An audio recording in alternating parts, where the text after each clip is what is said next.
Hello everyone, आज की इस वीडियो में हम बात करेंगे अवैध शराब के झूठे केस में पुलिस और कोर्ट किस तरह से कार्यवाही करता है। अगर आप कोई भी अवैध शराब आप बिना रजिस्ट्रेशन के कोई भी शराब बनाते हैं, बेचते हैं या रखते हैं, तो ऐसे मामले में आप पर पुलिस और कोर्ट किस तरह से कार्यवाही करेगा, इस चीज़ के बारे में आज इस वीडियो में हम डिस्कस करेंगे। अगर कोई मुखबिर या फिर पुलिस को कैसे ही अगर अवैध शराब की सूचना मिलती है तो पुलिस सूचना पाकर मौके पर जाकर के छापेमारी करती है।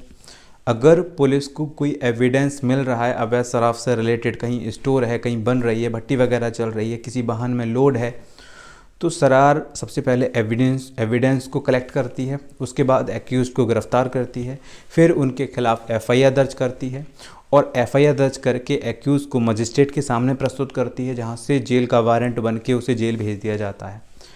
पहली कंडीशन। दूसरी कंडीशन ये है, उसके बाद पुलिस मामले को इन्वेस्टिगेट करती है। देखे जाते हैं इनके तार कहाँ तक हैं, इनसे कौन कौन जुड़ा हुआ है, तो वो सारा अपना एक रिपोर्ट तैयार करके कोर्ट में चार्जशीट लगाती है। ध्यान रहे, इस तरह के केस में चार्जशीट लगती है, एफआईआर कभी नहीं लगती, क्योंकि पुलिस अगर कोई भी रिपोर्ट दर्ज करती है तो ऐसे मामले में वो खुद कभी एफआईआर नहीं लगाती। तो बहुत सारे लोग कहते हैं कि सर इसमें हम पुलिस से मिलकर के, या फिर पुलिस ने इस तरह का झूठा केस लगा दिया है, या फिर पुलिस से मिलकर के हम एफआईआर लगवा सकते हैं। तो बिल्कुल नहीं, ऐसे मामले में पुलिस कभी भी एफआईआर नहीं लगाएगी। तो चार्जशीट प्रस्तुत हो जाती है। अब दूसरी साइड, मान लीजिए कि एक्यूज को गिरफ्तार करके जेल में डाला गया। अगर आप यूपी से बाहर के हैं तो वहाँ पर ज़्यादातर स्टेट्स में इस तरह के केस में आप जमानत पा सकते हैं। ये जो केस है वो नॉन कॉग्निजेबल केस है और जमानती केस है। तो इस तरह के केस में आप जमानत करा सकते हैं और ऐसे मामले में मैक्सिमम 3 साल तक का पनिशमेंट है। पहली बात। दूसरी बात, अगर ऐसी शराब से किसी की जान वगैरह गई है, ठीक है, और कोई अपाहिज वगैरह हो गया है, तो उस कंडीशन में ये संगीन कॉग्निजेबल ऑफेंस हो जाता है और उस मामले में आरोपी की जमानत नहीं होगी, गैर जमानती हो जाता है। ठीक है, तो जमानत तो हो जाती है, 1 नहीं 2 महीने, 1.5 महीने या फिर 15 दिन के अंदर, 10 दिन के अंदर कभी भी डाला जा सकता है। और एक आधार, क्योंकि मामला अगर झूठा है तो आधार मैटर करता है। ऐसा थोड़ी ना कि किसी के खिलाफ कोई भी फर्जी केस कर दिया और पुलिस ने कोई भी एविडेंस दिखा दिया और वो मामला झूठा है, तो वो मैटर करता है कि एफआईआर को देख करके जब वकील उसको पढ़ता है तो उसमें कमियां देखता है, तो उसके आधार पर कोर्ट में बेल डाली जाती है और उनकी बेल एक्सेप्ट होती है। जमानत कि केस जो है जमानती ना हो फिर भी उसमें जमानत मिल जाती है, वो कमियों के आधार पर मिलती है।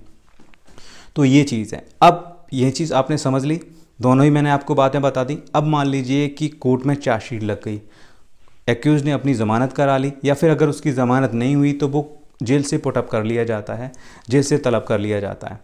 तो यहाँ पर क्या है कि कोर्ट में चार्ज बनेगा। चार्ज बनने के बाद प्रोसिक्यूशन एविडेंस की स्टेज आएगी। यहाँ पर पुलिस कोर्ट में एविडेंस प्रस्तुत करेगी।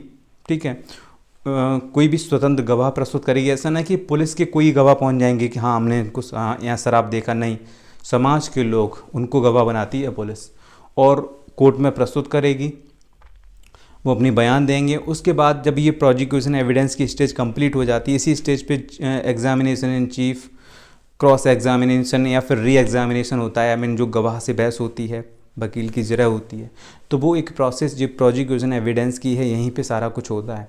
जब ये सारी स्टेज क्लियर हो जाती है, एविडेंस से पूरा क्लियर हो जाता है, क्लोज हो जाता है, तो उसके बाद आती है 313 का बयान। ठीक है, यानी कि एग्जामिनेशन ऑफ एक्यूज्ड। इसको जिस तरह से इस चीज़ को आप ऐसे समझिए कि एक्यूज्ड का कथन, एक्यूज इस पर क्या कह रहा है, तो आरोपी अपना कथन इस पर बताता है। ये आरोप अगर वो एक्सेप्ट करता है तो अगली तारीख पर नई तारीख दी जाती है, मे बी उस पर जजमेंट हो जाता है। लेकिन अगर वो अपनी सिफारिश में कुछ कहना चाहता है, कुछ तथ्य रखना चाहता है, तो ऐसे मामले में कोर्ट उसको भी मौका देता है और तब फाइल डिफेंस एविडेंस में चली जाती है। तब वह कोर्ट में अपने पक्ष में, ठीक है, एविडेंस प्रस्तुत करेगा, गवाहों को प्रस्तुत करेगा। तब एग्जामिनेशन चीफ हो सकता है, क्रॉस एग्जामिनेशन हो सकता है, री एग्जामिनेशन हो सकता है। अगर वादी पक्ष का, अभियोजन पक्ष का वकील चाहे तो उससे जरा कर सकता है, क्योंकि वो भी तो अपने पक्ष में दिखाता है कि देखो मैंने ये गुनाह नहीं किया और मैं इसके लिए देखो मैं भी एविडेंस प्रस्तुत कर रहा हूँ। वो भी 2-3 गवाह लेके आ गया, वो ये कह देंगे कि नहीं पुलिस ने इसको झूठा पकड़ा है, इसने ऐसी कुछ भी बरामद नहीं हुआ है इनसे, ना ही ये सब कुछ ये झूठ है। तो ऐसे मामले में जो अभियोजन पक्ष की तरफ से जो लॉयर होता है, जो सरकारी वकील होता है, वो जो अपोजिशन है, जो अभियुक्त है, उसके जो विटनेसेस हैं, जो उसके गवाह हैं, उनसे जिरह करता है। ठीक है, उनका वो एग्जामिनेशन करता है और कोशिश करता है कि उसको गलती करे या सही बात सामने आ जाए।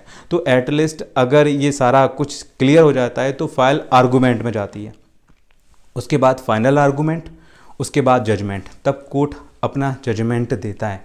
तो इस तरह का जो प्रोसीजर होता है वो 2 साल, 3 साल या 4 साल या फिर 10 साल तक इस तरह के केस चलते हैं। तो ये नहीं है कि अगर कोई केस हुआ तो तुरंत उसमें सज़ा हो जाएगी।